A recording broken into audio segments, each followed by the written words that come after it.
Oh my goodness. Well, thank you so much. Incredible work. Thank you. I'll take my mask off because my assistant is here, so we're trying to protect each other in this. No, good on you. Yeah, What else do we have? right. I Where know are I was just you? thumbing through some of the news and oh my God, just Oh my God. Oh, Yes. Mm. oh. just amazing. Yeah, this should be a very interesting conversation. I'm looking forward to it.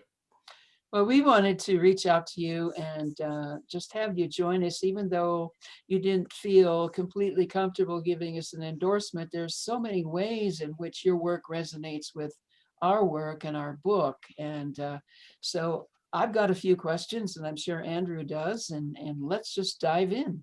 Okay, sounds good. And you're up in Port Townsend, Fort Washington? Townsend. Yeah, Okay. exactly. Yeah.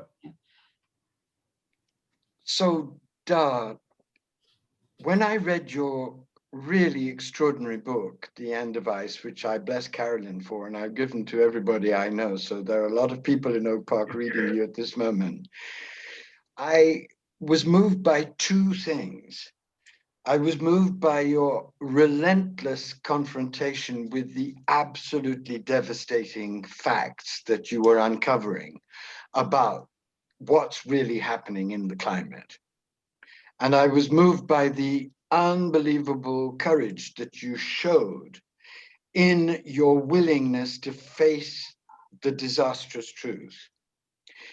And I was also extremely moved by the quality of your response, by what was born in you through that confrontation.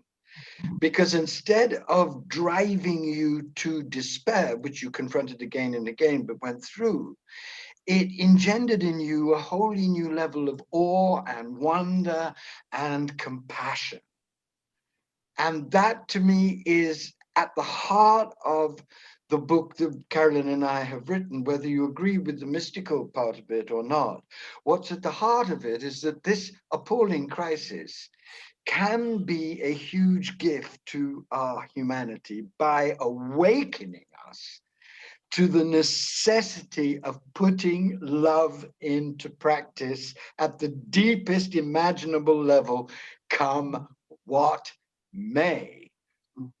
And I would love it if you could begin by just describing for our audience your amazing journey and what it has brought you to, because this to me is really at the core of what you're speaking about in the end device and the core of what you're representing. Well, first of all, thank you both for having me. And Andrew, I'm really humbled by your words about the book.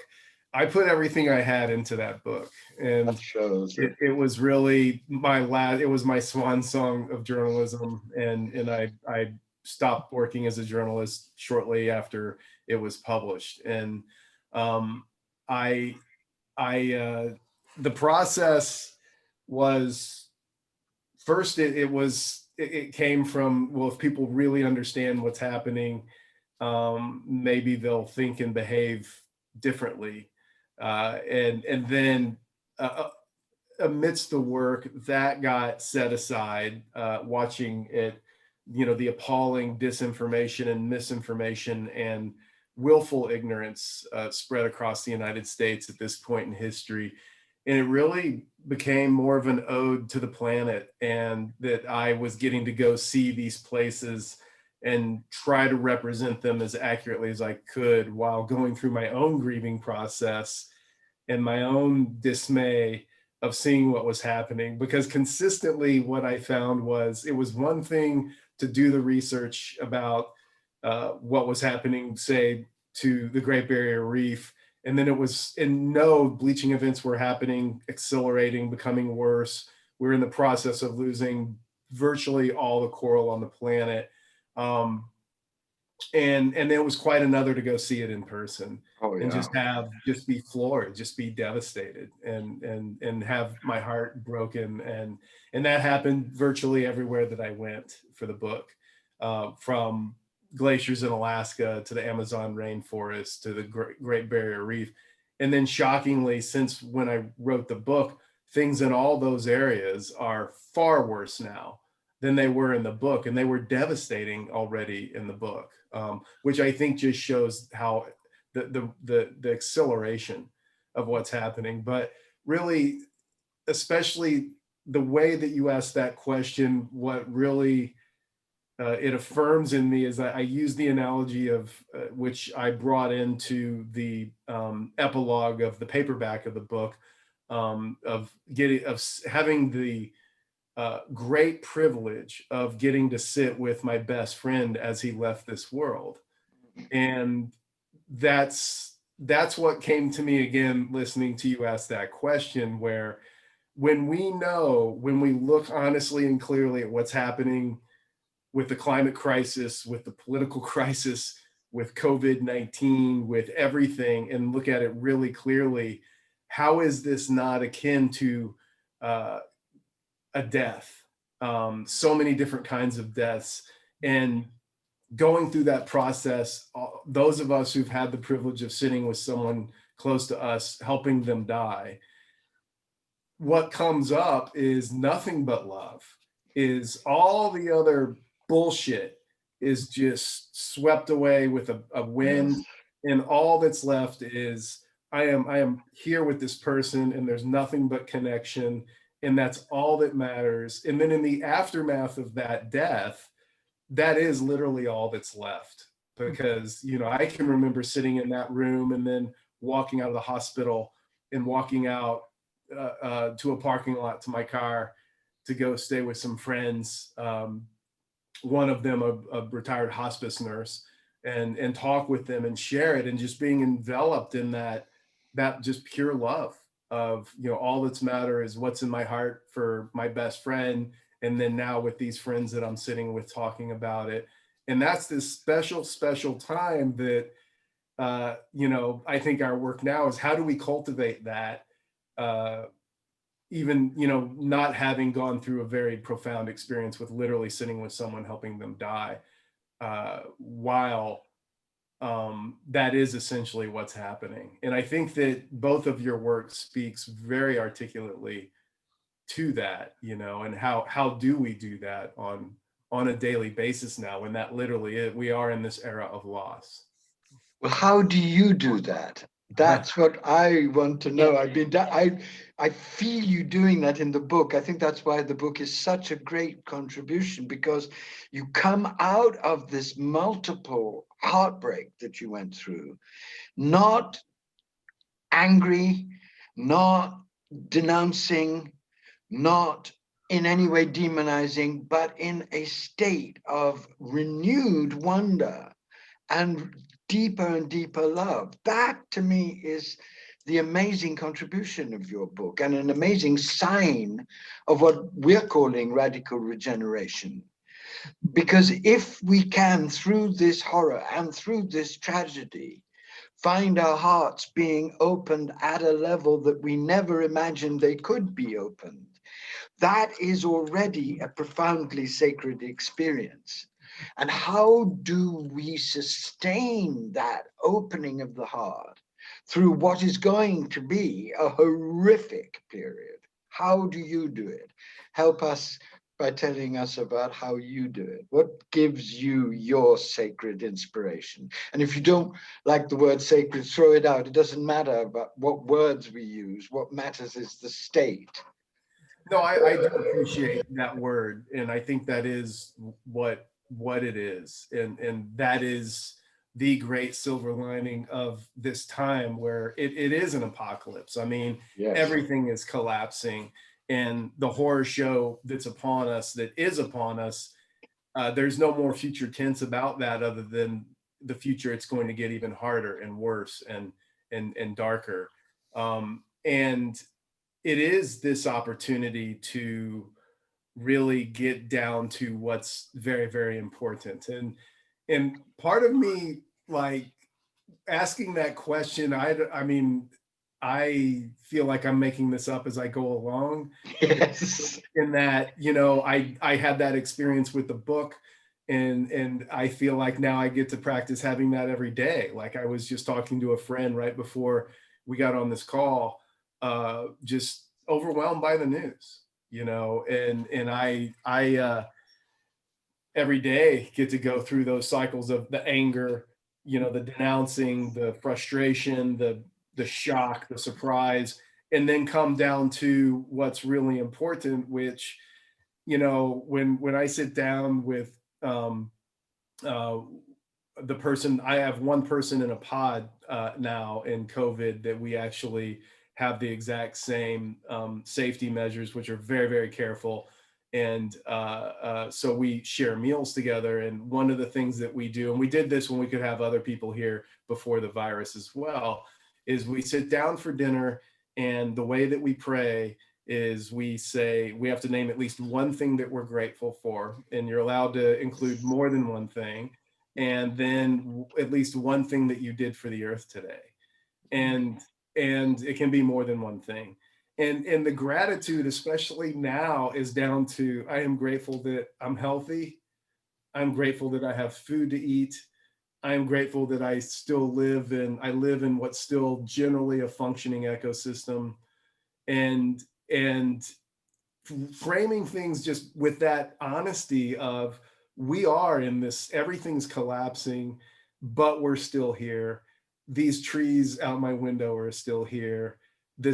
I have fresh air to breathe. It's down to that level, akin to when I'm sitting with my best friend when he's on his way out of the planet, that I have one more second with him, one more second. It's like that. Yeah. I have a question for you, Dar.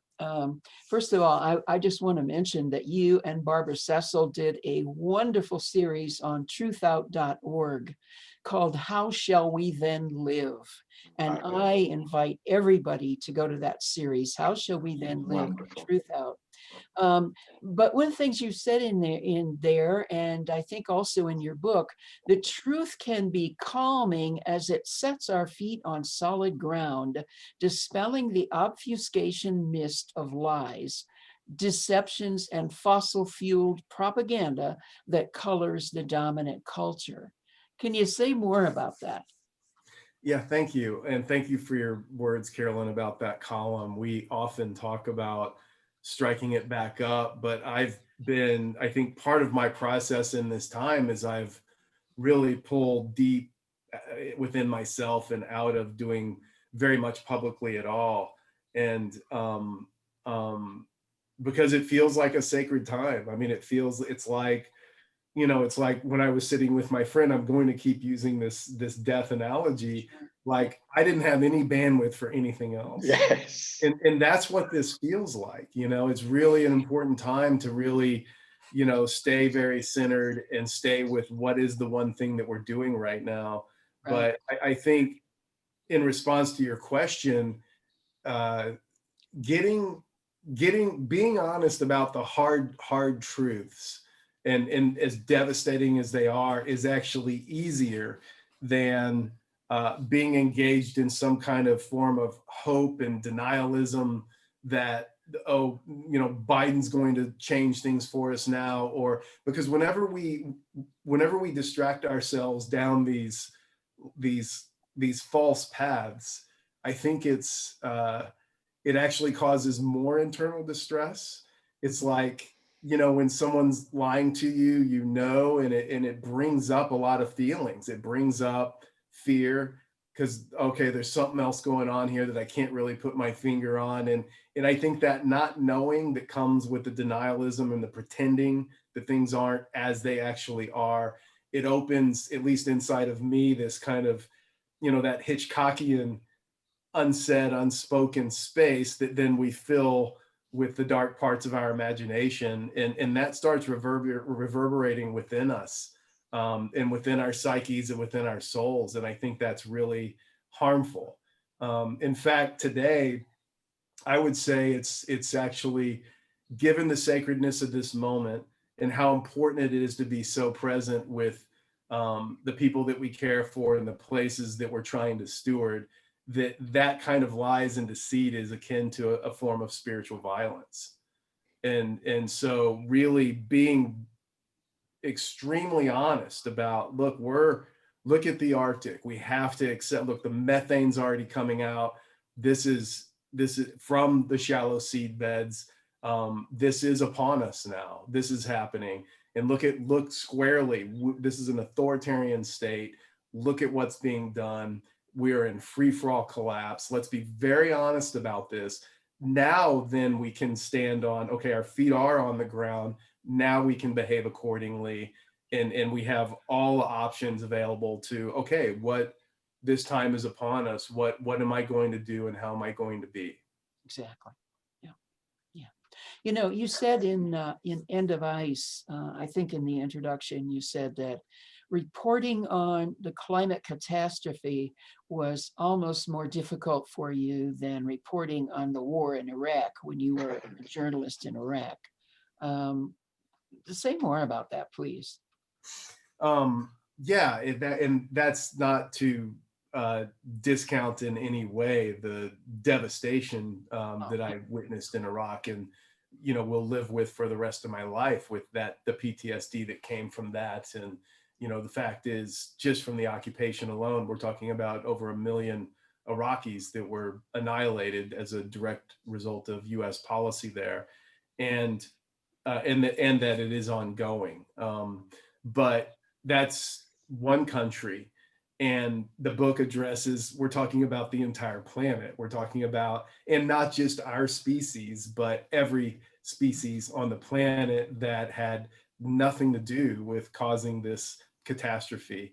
And there's all these levels of acceptance that I've had to push through, which, my own culpability in that, using jets to fly around working on the book, the fact that, while I've gone to great lengths to minimize fossil fuel use in my own world, like, no matter what, if we live in modern times, like we're using, we're all culpable to some degree. And how do I weigh that against, the work that I'm trying to do? So there's all these myriad levels of that. But I think, the book, that fear of, when I had the moment from back in 2013, when I realized through a lot of research and reading about how far along we already were then regarding the climate crisis. And I had that moment of getting, okay, we're absolutely off the cliff. There's no way that this is gonna, we're gonna go through this tunnel now.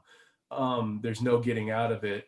And then my fight or flight kicked in, literally. And part of me is like, I want to go. It's like, well, you can't leave the planet. And then just having to deal with, and then the fight, like, oh, I want to try to change this or stop it somehow. And then going through that, and then starting to come into acceptance. And so on having that on a planetary scale, I think with the book, it was really, really, a whole nother level, because in Iraq, as challenging as that was reporting there, I could always leave. And yeah, that was a tremendous position of privilege. Excuse me.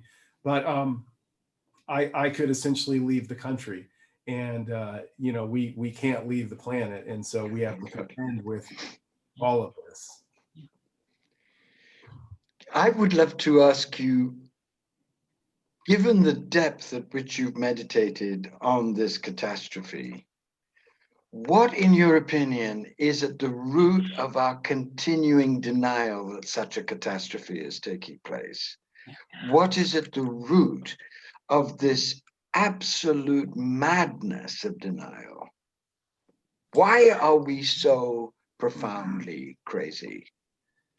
That's a very important question. And one of the pieces of the news that I saw today that was deeply disturbing was seeing a nurse from a hospital talking about people treating people with COVID who still don't believe in the pandemic. Right. They're literally screaming at them up until the point at which they're intubated, at which point you can't speak. And that people are dying from a disease that they do not believe exists. Is that not the perfect analogy to the climate crisis? So This is why I got into journalism back during the lead up to the Iraq War. I had a crash course in getting to literally, my journalism career. I'm going to go on for a little bit here, but Sure, it's that's fine.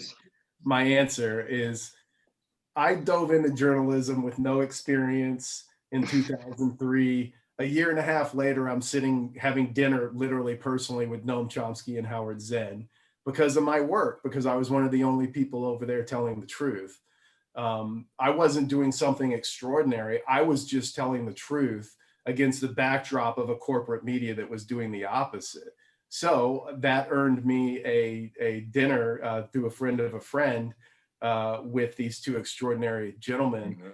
And I basically got schooled on how did we get here in this country, back to your question. And, some of the things, I'll share with some of what Howard Zinn shared, and then some of it's my own analysis, and then some of it's from Chomsky's work is, with the consolidation of the media that really started back in the 1930s, the very beginnings, the origins of the corporatization of the press. That's one trend going through time. And now here we are where it's almost this monolithic structure of most of them saying the same thing. And then coupled with cutting education, somewhere around the 60s and 70s, and especially with the Reagan era in the 80s, let's start deregulating everything, cutting education, cutting controls on corporate advertisers being able to use military psychological operations tactics to sell people products that then externalizes, okay, it tells us, you stink, you're fat, you don't have six-pack abs, your breath stinks, buy this car, toothbrush, deodorant, whatever, and then you're going to be okay. So the message is, you're shit. You need to buy this thing external and consume it to be okay. So do that for decades to a population, coupled with cutting education, cutting critical thinking courses, and then now, mix in gross entertainment, distraction, hyper technology, over informationalization, all of that together. Now we have a population, huge segments of which, as I just described an example of, more closely resemble the population in George Orwell's 1984 than anything else. And so, how is it that 71 million people in this country voted for a man who literally won't do anything about a global pandemic that's now killed nearly 250,000 Americans and is raging like wildfire as we speak? How is that possible?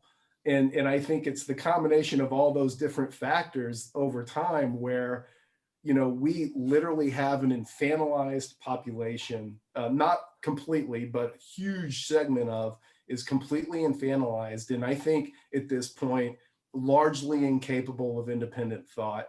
And that means cannot take responsibility for being an autonomous, independent human being and thinking for themselves and then behaving accordingly to all these crises that are upon us. And that's why I got into journalism, and it's why I got out of journalism. Mm-hmm. I would love it if you'd write a book on what you just said. Just tracing that whole devolution of reality. It is, and it's why we have the horror show that we have today, and why we have the Republican Party that is, akin at this point to, what was happening in Germany in the late 1930s, where, how is it that you have people supporting representatives that are trying to take away this pathetic, awful healthcare that we already have, but even trying to take that away and then still voting and supporting these people and running around in groups without masks? It is utter madness at this point. And that's a thing that, no wonder people are in denial, because it's terrifying. And it's terrifying to think now you can go out just to go to the grocery store is risky, because there could be, one person there that flips out, and you could get infected. And so it's a mad time, and we have to behave accordingly. Anyway, I've gone on. No, you've put it Thank you so wonderfully. much for going on and on.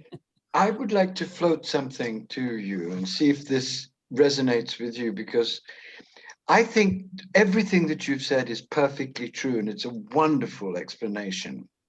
But what I've noticed in the last 30 years is a real hatred of life, a real hatred of the kind of life that industrial civilization has given us: an atomized, pointless, meaningless, spiritless, soulless life, in which we're told that it's only if we're thin and rich that we could have any meaning at all. And this message that comes from a profound separation from the sacred, this message is essentially a nihilistic message, and has contaminated the heart and the soul of humanity in such a way that when presented with the real agony of the real situation, it has no spiritual force to rise up to meet it. That's what I feel. So it goes even deeper than all of these marvelous things that you've said. It goes to the core of a disease, a spiritual disease. Paul Levy has called this spiritual disease wetiko, and it's a profound loathing of everything that is true, everything that is humbly rich about this experience. And its inevitable result is denial and continuing in the addictive behaviors that ensure matricide and suicide on the behalf of the human race. And then I step back, and I, thinking of you and your journey and your amazing book and the man that I see in front of me and all that you're saying, I think that one of the strange, miraculous graces of this time is that those who are brave enough to face the facts and wake up to the horror of the facts are given a chance to restore the soul's meaning, to restore the richness of the heart, to live in a world, if indeed it is for the last time, but with the kind of love and care and communion that we should always have lived. So in the destruction is this priceless jewel that, if we can grasp it, reconnects us to all of the values that we have so ruthlessly shredded and so maimed ourselves through that shredding. Does that make any sense to you?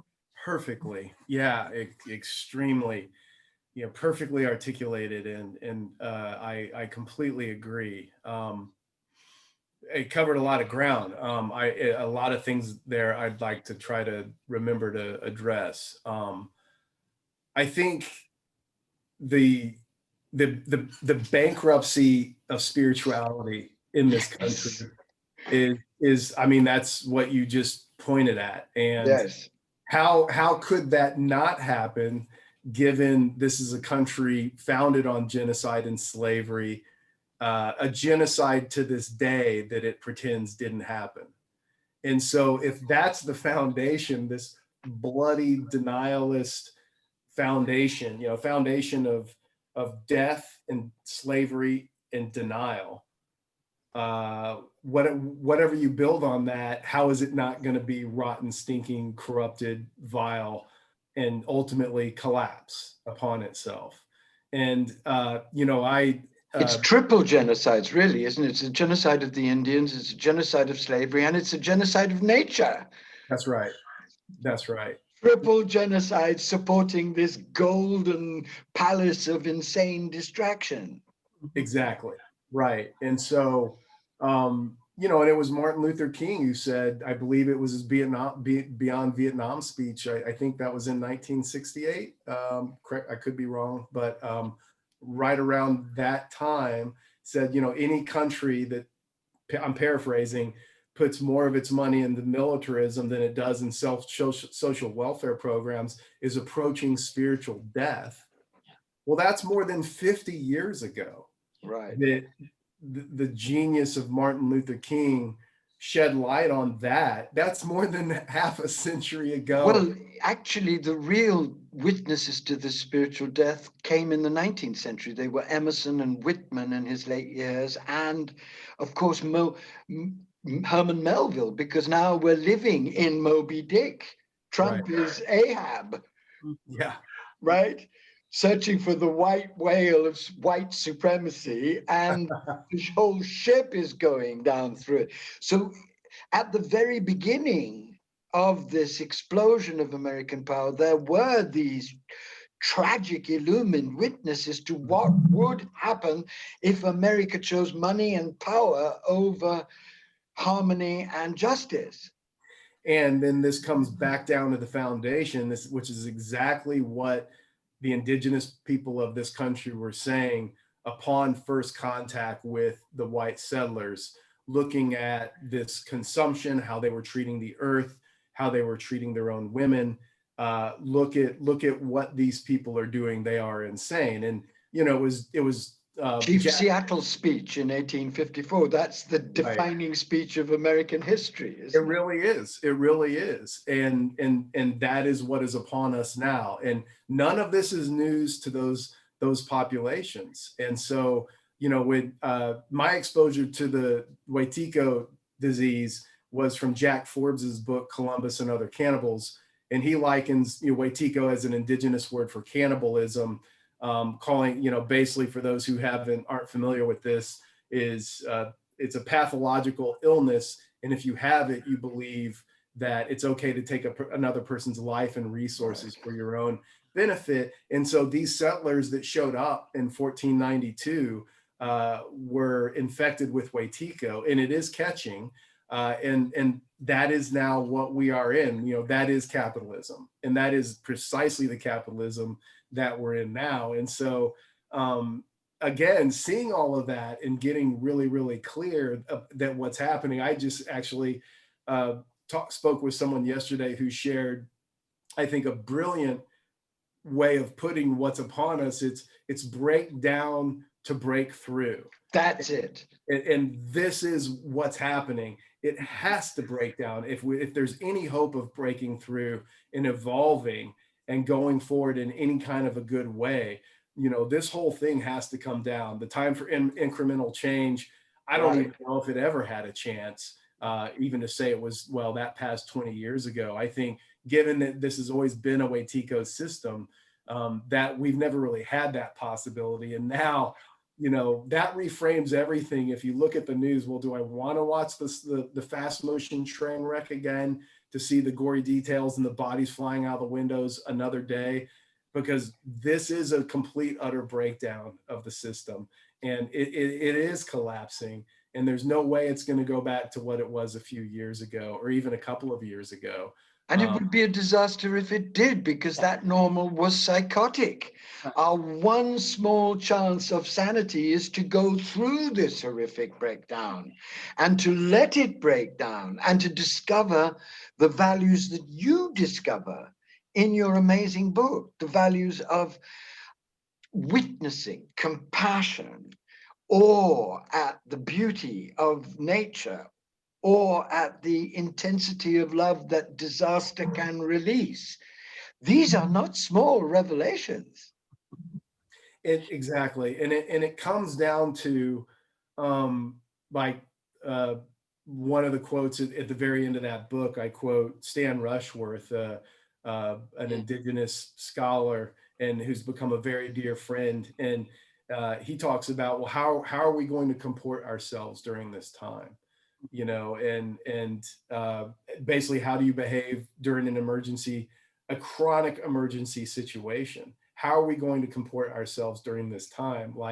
And again, back to the analogy of helping someone that you love dearly die, do you stop loving them and treating them with dignity and respect because they're sick and you know for sure that they're going to die? No, in fact, you do the opposite. Exactly. So you show even more love. Anything that was left unsaid, that's when you're going to say it. You behave with as much integrity and honesty and clarity as you possibly can. And that takes a tremendous amount of focus and energy.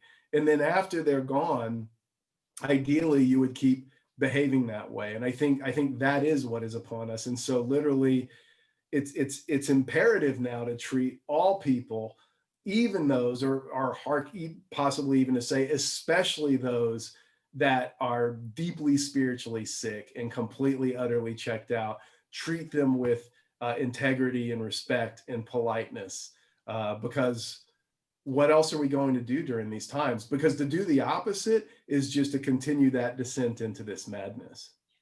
And there is a force of what we would call radical regeneration just in what you're saying. That's where it comes from. Because if you can celebrate what's leaving with utter focus and utter dedication of heart, it will transform you. It will focus you. It will crystallize the very best in you so that you turn up with humble dignity and tender strength and illumined compassion in whatever situation confronts you, whatever happens. Precisely. And that's very close to the traditional descriptions of enlightenment.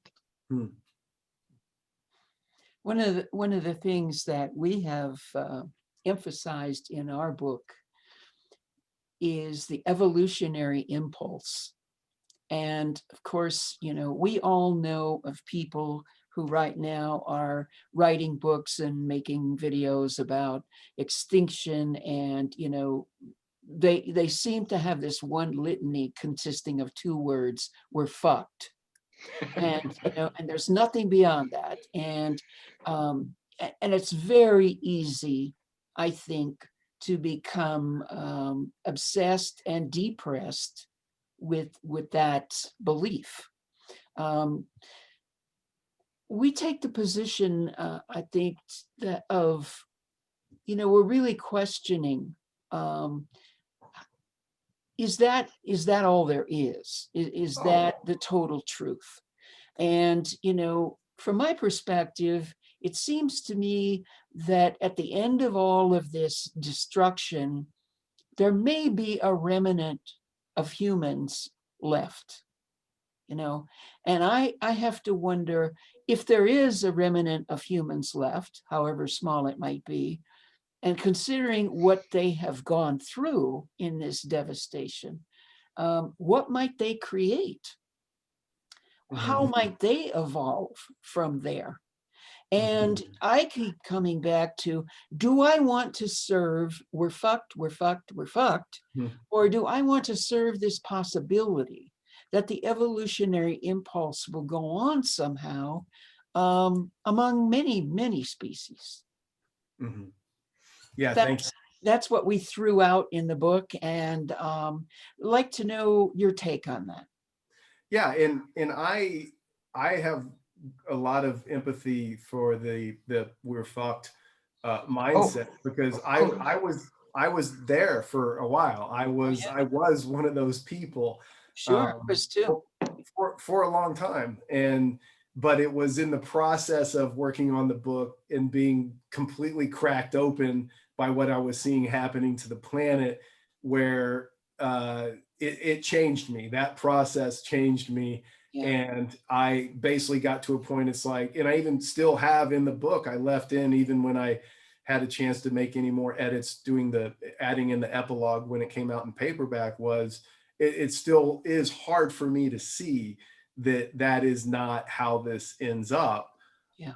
But, like what Andrew said a few minutes ago, that doesn't really matter. So even if that's the case, am I going to let this change how I'm going to behave today? If it is all over, even in, say, who knows when, let's say it's over next year, am I going to just choose to spend my last year just sitting around talking about how fucked we are?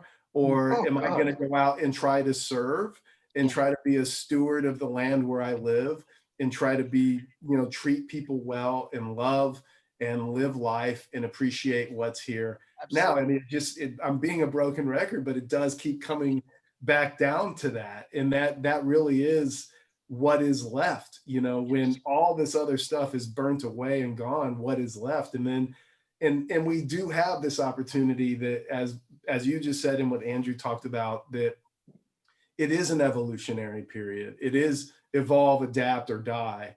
And we might evolve and adapt and die anyway, but what's upon us right now is to evolve and adapt, and it always comes back to daily work is how am I going to comport myself today? How can I be of service? Asking and listening, and then acting when those opportunities provide themselves. Because if I ask that question, those opportunities to serve always present themselves. And right now, for me, that means in a very hyper local way, literally with people that live in proximity to me right here geographically, and within this small town where I live, and then maintaining a few connections with people over Zoom and different other parts of the country and the world. But, my world's in that sense has gotten pretty small, because what I found, when I really take that on in a more meaningful way, that takes a lot of time and energy. So flying around trying to change the world, for me, that world's gone, even after assuming this, a vaccine comes out and the pandemic at least is dampened down quite a bit. I don't really see my new lifestyle changing, because, and then, PS, for me, it's how I always should have been living anyway, if I was going to really walk my talk about the climate crisis. Yeah, exactly. But what you're describing is something very moving, because I don't know if you know this, but in the traditional mystical systems, it's said that you come into the enlightenment field when you act without agenda, giving up the fruits of action.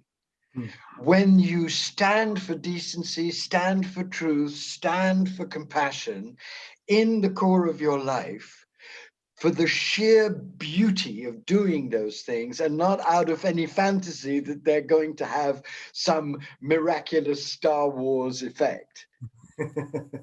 So there is a way in which this horrific crisis is already, if you face it like that, an extraordinary opportunity to enter the depths of oneself and to live those depths for the sake of the beauty of those depths alone.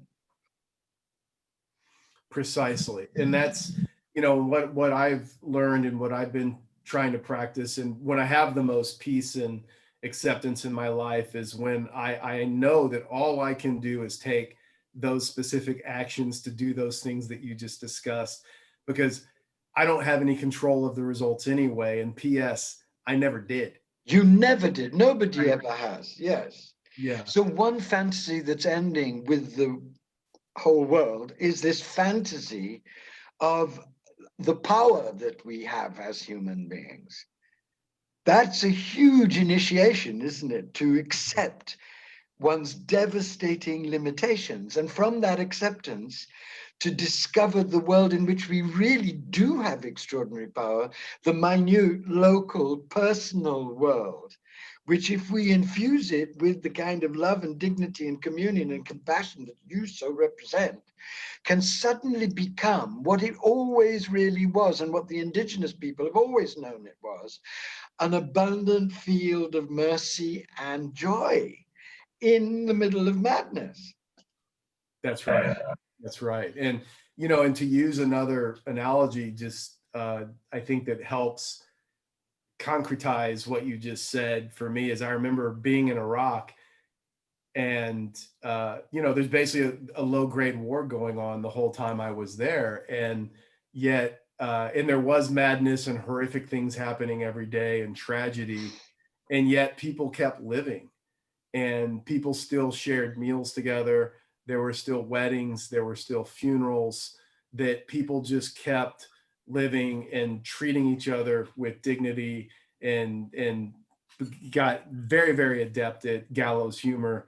And that plays a critical role in helping us get through times like these. But people kept doing that. And that was a huge exposure for me to watch people, the dignity of most of the Iraqi people behaving during that time was a lesson. And then, you know, you mentioned indigenous people. I mean, look at what was done to indigenous people in this country. I mean, they were literally taken from lands where they lived and put in completely different areas that they weren't even from. So talk about adapting to climate change. You know, scholars like Dr. Kyle White, indigenous scholars, have already been writing about this for a long time. Like, they've already been through all of this. They've survived over 90% population reduction. They've survived plagues and disease. They've survived erasure of their culture and prohibition, or being prohibited from even practicing their spirituality. Even speaking their language. Even speaking their language, the boarding schools, what was done to their children. I mean, they have survived all of that and they're still here. So it is obviously possible. And, you know, now this dominant culture has a chance to learn from people like that we as the dominant culture has done a fine job of doing everything it can to erase that and deny it, pretend it didn't even happen. And even, you know, in some areas, pretend like those people still don't even exist. And now that's actually the model. They have modeled exactly how to be and how to get through absolute collapse. Absolutely. Yeah. One of the things that emerged in me when you were speaking is I was born in India. And my whole childhood was in India, and I've gone back to India again and again because it's the place of my heart. And what India has always given me is a sense of the absolutely astounding resilience of human beings in the middle of utter boiling chaos. The Indian poor are utterly amazing in their love, in their vitality, in their generosity, in their unbelievable directness of heart. And they continually remind me that everything that I think is essential for my life is just a fiction, because they're reduced to almost nothing. But in that nothing, they manifest the everything that I'm supposed to be looking for in all of my spiritual practices and all the rest of it that I get up to. Spend one day in an Indian slum and you'll see horror that you'll never imagine possible, but you'll also experience children coming up and taking your hands. You'll experience people coming up to you and making direct eye contact with you and really loving you and really being curious about you. And you'll experience somebody making a meal for you, giving you half of the day's wages so that they can have the joy of feeding a stranger. That's so mind-boggling, heart-boggling, but it is the reality of what a human being is. So there's something else that's happening in this crisis, and it's happening, I think, between the three of us and this core, is that there's a level of sacred friendship being born. There's a level of sacred communion being born in the middle of this despair, because we're meeting each other naked. And I experience in the middle of all of this horror, a radical deepening of all of my loves, my love for music, my love for the world, my love for my cat, my love for Carolyn, this amazing being that I've had the privilege to work with. And I experienced that love for you, speaking to you, seeing and feeling and knowing something of this terrible and wonderful journey that you've been on. That's worth it. That's an amazing gift, to be able to see other human beings with that kind of awe and respect and tender knowledge of what they've endured, and to be able to feel that level of deep union with others who are going through the same process. Exactly. And man, thank you for that. And that is absolutely one of the massive gifts of this time. Just like in any crisis situation, it brings out the best and the worst in people, you know, and I've seen that in Iraq. I've seen it in some of the crisis places I saw working on the end of ice. But it does bring out the best and the worst. And it is a time for each of us personally to really grow spiritually, you know, and I know for me personally, that times when I've gotten off track and made stupid decisions, the ramifications for those stupid decisions is immediate and it's harsh. Conversely, when I'm on the right path and I'm open and surrendering and really walking my talk, the chance for growth is it's poignant and it's intense and it's very rapid, you know. And I think that that's the evolutionary impulse right there, isn't it?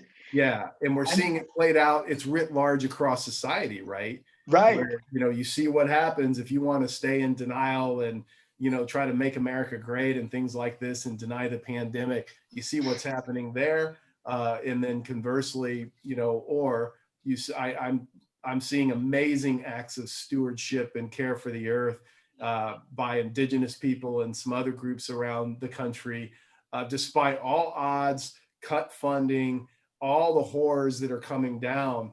People just keep doing it. So you could say that the birth is happening in the death. The death is offering us a birth, and they're happening simultaneously. And every human being has to choose whether they're going to dedicate their lives to this emerging, fragile, chaotic birth, or whether they're going to follow the dictates of death, which will only end in total annihilation of everything that we love. Precisely. Right. That's what our enterprise is dedicated to, is that evolutionary impulse. Because when you discover that this most terrible of times has this astounding secret gift of a new level of compassion and understanding and wisdom that can transform your experience of your whole life and make you a far more authentic being than you've ever dared to imagine you could be, then you really entered what I would call the dance of opposites at the heart of the divine. The divine, Nicholas of Cusa said, is a coincidence of opposites. And as long as you think that God is only in the light, you'll never get that God, whatever you call God, this presence, is also in the horror and the chaos and the madness. And when you realize that that horror and chaos and madness can actually birth in you something you didn't know you had, a level of courage and dignity that you never imagined you had, then you can get with that. And that evolves you to a different level of presence. And whatever happens to the world to have lived that different level of presence is an astounding thing. Thank you. Does that make sense to you? Perfectly. You exemplify it. That's why when I read your book, I thought, my God, this guy really knows this. He's living this. And what's so moving about your book is that you don't bring in any spiritual fla.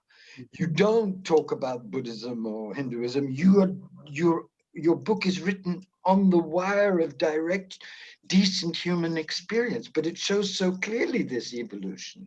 That's why it's such an important book for everybody, whatever their spiritual or non-spiritual way of being is. Because when I read it as a book about the discovery of this strange, miraculous diamond hidden in the boiling pus of this time. Well, thank you. I am so grateful to you, Dar, for who you are and your work in the world and your willingness to spend some time with us talking about these incredible times that we live in, these horrible times, these amazing times. Well, thank you, Carolyn and Andrew, both. It's been a really extraordinary conversation. And really, it's, yeah, just like what you said, Andrew, it's another gift of these times is to have friends like both of you and conversations like this. I'm honored that you invited me to be part of this conversation.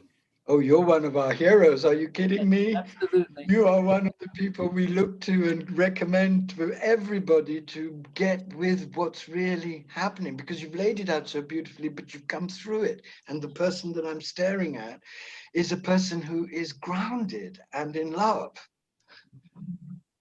Well, again, thank you. I'm blushing certainly internally. Oh, blush away, blush away. Blush away, my friend. Thank you for everything. Well, thank both of you. God bless your amazing life and work. Thank you so much.